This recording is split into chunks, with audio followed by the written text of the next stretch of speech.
There is no hiding when it comes to the pause deadlifts, and that is why I love them so much, because if there's any kinks in your form at all, this is going to help iron them out. Now, I'm not going to go through the actual technique for the deadlift. You should be down on that before even attempting this, because this is now a more advanced progression. So you should have your breath, your brace in place. You should know how to use your lats, and you should know how to hinge. Those are the three prerequisites before jumping into this.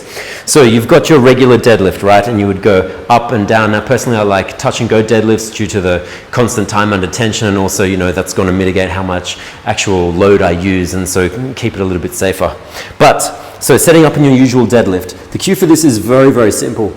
You do everything that you would usually do for your deadlift, but you lift a centimeter or two off the floor, pause before coming all the way up.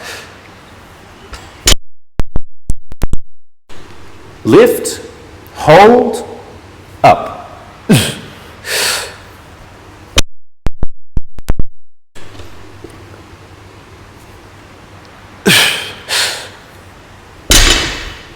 Now, as I mentioned, ironing out those kinks.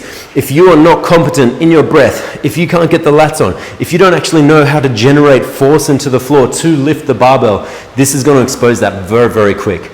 So I mentioned a lift off the floor, 1 to 2 centimeters off. The reason being that we should be able to own this movement no matter what part of the movement. A lot of the times when people are just doing a concentric lift and then even drop it, you can bypass skill with speed, just like you would on a bicycle. It's easy to go fast, but it's harder to go slow. Same thing here, easy to go fast, but harder to go slow. So what that pause actually does, it helps build positional strength, awareness, and muscular coordination, right?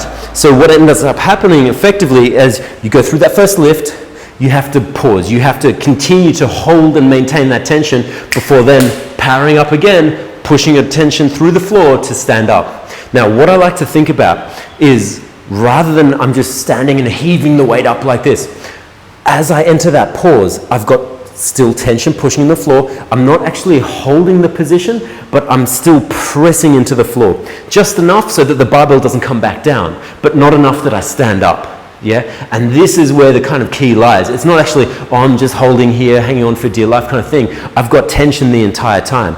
So when you go to set up, first things first, obviously take the slack out of the bar. From here, I'm building tension. I'm pressing into the floor with my legs so hard that the barbell lifts. Now I continue to press. I continue to keep that tension in my upper body. And then when I'm ready, I continue to press all the way up.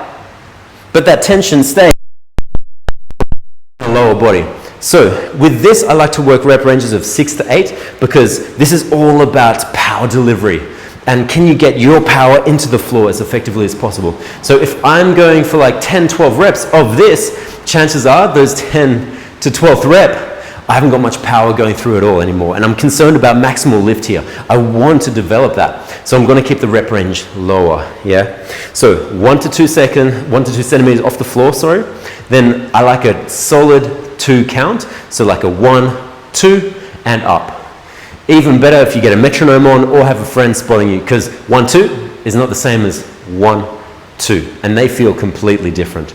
Like I said, the really important thing here is to not think about heaving the weight up. I want you to think about this almost as a seated leg press, and you are pushing the floor away as you come up. Cool? That's a very brief, very quick snapshot of the pause deadlift, but give it a go and let me know.